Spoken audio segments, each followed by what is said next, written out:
Good morning students, कैसे हैं आप। चलिए, हमने 9th क्लास की इकोनॉमिक्स की बुक स्टार्ट की थी। इसमें आज हम आगे बढ़ते हैं। Farming in Palampur. Farming in Palampur में देखते हैं लैंड इज फिक्स्ड। ओके, पहला टॉपिक है land is fixed. Farming is the main production activity in Palampur. देखिए, खेती करना वहाँ के लोगों का मुख्य व्यवसाय है।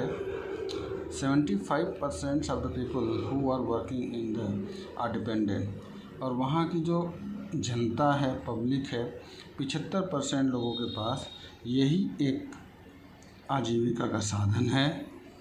उनको अपना जीवन चलाने के लिए इसी केस खेती के ऊपर उनको निर्भर रहना पड़ता है। They could we farmers from labours. वे कुछ किसान हैं और कुछ इसमें लेबर का कार्य करते हैं। They were being these people closely related to production of the farms. और वे बहुत अच्छी तरीके से जुड़े हुए हैं लोग यहाँ पर प्रोडक्शन से। But remember that there is the basic content raising on the production. लेकिन हमें इस बात का ध्यान रखना चाहिए, ठीक है, क्योंकि ये बेसिक प्रोडक्शन के चीज़ें हैं। Land area under the cultivation is the facility under the cultivation fixed. यहाँ पर जो लैंड एरिया है वो कल्टीवेशन के लिए फिक्स्ड है सिंस 1960 इन पालमपुर। 1960 से फिक्स है। There has been no expansion in the land area. अगर 1960 से देखें तो यहाँ जो लैंड है इनमें किसी भी प्रकार का कोई भी एक्सटेंशन देखने को नहीं मिलता है। Some of the wastelands in the villages had been converted to cultivation land. कुछ ऐसी ज़मीन जो ख़राब पड़ी हुई थी उनको भी इन लोगों ने क्या किया है, कल्टीवेशन के लिए तैयार कर लिया है। There exist no further scope of increase farm production by the bringing new land under the cultivation. अगर आप देखें तो यहाँ पर कोई भी नई ज़मीन इन्होंने इंक्रीज नहीं की है प्रोडक्शन के लिए। Standard unit of measuring land is hectare. यहाँ पर जो ज़मीन को मापने के लिए स्टैंडर्ड यूनिट यूज की जाती है वो होती है hectare. Through in the village you may find the land area being the discuss in the local unit such as the bigha. अगर हम यहाँ गांव पे आते हैं तो हम लोग देखते हैं कि यहाँ पर जो लोकल लैंग्वेज है उसको हम लोग यूज करते हैं। यूनिट बीघा है, घुंथा है। 1 hectare equals the area of a square with the side of measuring 100 metres.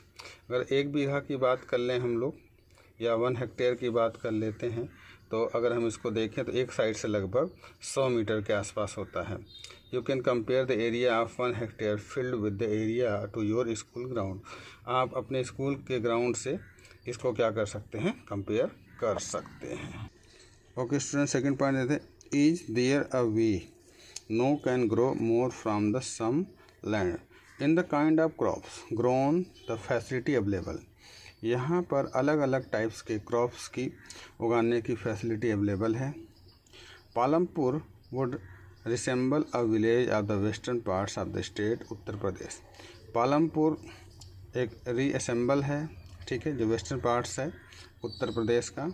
All lands is cultivated in the Palampur. जितनी भी ज़मीनें हैं पालमपुर की वो सब कल्टिवेटेड हैं। No land is left idle. उन्होंने कोई भी ज़मीन नहीं छोड़ी हुई है। ड्यूरिंग द रेनी सीजन्स, बरसात के दिनों में जो खरीफ की फसल होती, farmers are use to cattle feed. वे अपने जानवरों के लिए क्या करते हैं, चारे का यूज करते हैं। It is followed by the cultivation of the potato between the October and December. और ये लोग क्या करते हैं, अक्टूबर और दिसंबर में अपने यहाँ पे पोटैटो की खेती करते हैं।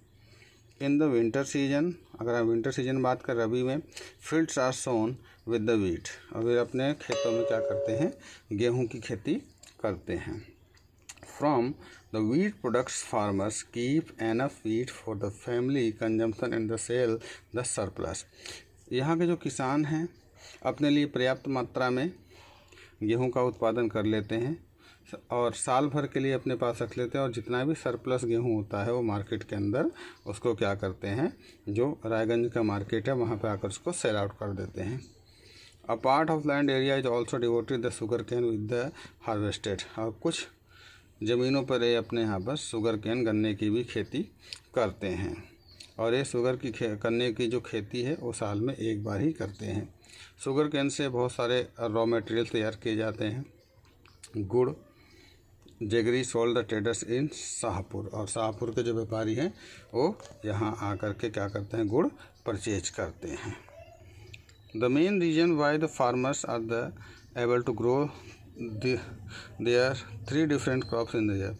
देखिए मेन रीज़न क्या है, यहाँ पर जो किसान है वो 3 तरह के जो फसलें हैं वो उगा लेते हैं एक साल के अंदर, क्योंकि ये वेल डेवलप्ड हैं। यहाँ पर इरिगेशन के साधन बहुत ज़्यादा अच्छे हैं, इलेक्ट्रिसिटी प्रॉपर वे में आती है। इन सब फैसिलिटी होने के कारण ही क्या होता है, यहाँ पर जो साल के अंदर 3 फसलें ये लोग उगा लेते हैं। इस major impact why the transform the system of irrigation. इसका सबसे बड़ा उदाहरण है कि यहाँ पर जो साधन है इरिगेशन का वो बहुत अच्छा है। सभी लोगों के पास Persian wheels were till then the use by the farmer draw the water from the wells. सभी लोगों के पास व्हील्स हैं, वे अपने अपने खेतों के लिए पर्याप्त मात्रा में कुओं के माध्यम से पानी ले लेते हैं और अपने फील्ड को इरिगेट कर लेते हैं, उनको सींच लेते हैं। People saw the electric run tube wells. लोगों के पास बिजली से चलने वाले ट्यूबवेल पम्प्स हैं, ठीक है, जिससे वो आसानी से क्या करते हैं, अपने यहाँ पर अपने खेतों को सींच लेते हैं। अगर हम इस क्षेत्र की बात करें तो यहाँ पर जो ट्यूबवेल्स हैं वो सबसे पहले गवर्नमेंट ने यहाँ पर कुछ लगाए हैं। उसके बाद यहाँ के जो फार्मर्स थे उन लोगों ने भी क्या किया, अपना प्राइवेट तरीके से यहाँ पर ट्यूबवेल लगाने शुरू कर दिए। इसका रिजल्ट हुआ mid 1970 entire the cultivative area 200 hectares. इसके बाद का 1970 के आसपास जो इसका कल्टिवेटेड एरिया था वो लगभग 200 हेक्टेयर्स का हो गया, जो उस समय ट्यूबवेल के माध्यम से क्या किया जाता है, खेती की जाती थी, सिंचाई की जाती थी। The grow more than 1 crop in a place land during the year is known as the multiple cropping. यदि अगर आप देखें एक ही प्लेस पर एक से अधिक क्रॉप को साल के अंदर उगाया जाता है तो उसको हम लोग मल्टीपल क्रॉपिंग कहते हैं। It is the most common way of increasing the production on the given place. ये बहुत ही ज़्यादा महत्वपूर्ण है, क्योंकि हम इससे अपना जो प्रोडक्शन है उसको बहुत तेज़ी से बढ़ा सकते हैं। All farmers in the Palampur grow at least 2 crops. जितने भी पालमपुर के किसान हैं वो अपने यहाँ पे कम से कम 2 फसलों को उगाते हैं साल के अंदर। Many are going potato as the 3rd crop in the past 15 years.